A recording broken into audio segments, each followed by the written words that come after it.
The man was using poisonous soil for a facial mask. He was even exfoliating in a toxic swamp. To scheme against Xiaotian, the old man burned his lifespan to create the toxic swamp. What he got in return was Xiaotian's compliment on the skincare and whitening effect. Furious, the old man slapped himself to death. Zhongling pointed to the now cold old man beside her and reminded Xiaotian if he should consider getting rid of the evidence. Lu Yan chimed in, saying that the toxic swamp had no effect on a powerhouse like Xiaotian. However, for the ordinary people in Qingyan town and the surrounding areas, even a slight touch would mean certain death. Xiaotian looked around and realized that the commotion this time was quite significant. Erasing all traces completely might be a bit troublesome. Xiaotian then looked at Zhongling and asked if the direction he pointed to in the distance was the location of the imperial city of the Great Flame Dynasty. Zhongling gave an affirmative reply. Then, she saw Xiaotian crouching down in front of her, gathering his strength. Zhongling couldn't understand the prince's posture, so she asked what he was planning to do. She then heard the man utter a few words, destroying the evidence. Afterward, Xiaotian's eyes emitted a golden light, and he suddenly threw a punch. Bursting with furious energy, the resulting whirlwind affected the two people beside him, who had to use all their strength to resist it. The earth shook and dust filled the air around them. Their vision was obstructed, and they couldn't see the exact changes. At this moment, Xiaotian's lungs swelled, and he blew towards the front. In an instant, a strong wind swept through. A tornado suddenly appeared in front of the three of them, carrying away the surrounding dust. When their vision cleared, Zhongling was in shock and grabbed onto Xiaotian, asking how he interpreted the term, destroying the evidence.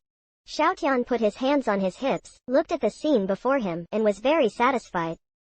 He said that as long as he completely changed the terrain here, there would be no trace of the past. This was called, destroying the evidence. Looking at the disappeared mountains and valleys, Zhongling was dumbfounded. If she understood correctly, this should be called, changing the world. Xiaotian then said that now that the toxic swamp was gone, the two mountains he accidentally destroyed were also gone. Now, no one would be able to find any traces left behind by those two. Zhongling and the others, who were stiff in place, couldn't keep up with the prince's train of thought. He changed the terrain with a punch, so naturally, no one would be able to find any traces now.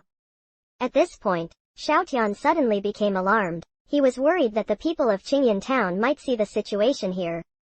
Lu Yan, with a smile on her face, explained that there was a defensive array outside the town. In order to increase its defensive power, the array sacrificed the ability to see the outside. Hearing that the people of Qingyan town couldn't see the outside, Xiaotian breathed a sigh of relief. Finally, he didn't have to worry about his peaceful days being disrupted. Xiaotian then asked Lu Yan to take care of the matters in Qingyan town and bring back some wine. He would wait for her in the nearby forest. Watching the prince, who had already walked far away, Lu Yan couldn't help but sigh. This prince was truly unique. Despite having extraordinary strength, he insisted on pretending to be a wastrel. As the defensive array was lifted, a group of villagers armed with weapons rushed out. The villagers shouted that not a single person in Qingyan town was afraid of death and came to support Lu Yan. However, once they left the town, they were stunned by the scene before them. Was this still the entrance to Qingyan town? Why were the two mountains at the town's entrance gone? Then, the villagers saw Lu Yan smiling at them and saying that it was safe now. She urged the villagers to go back quickly.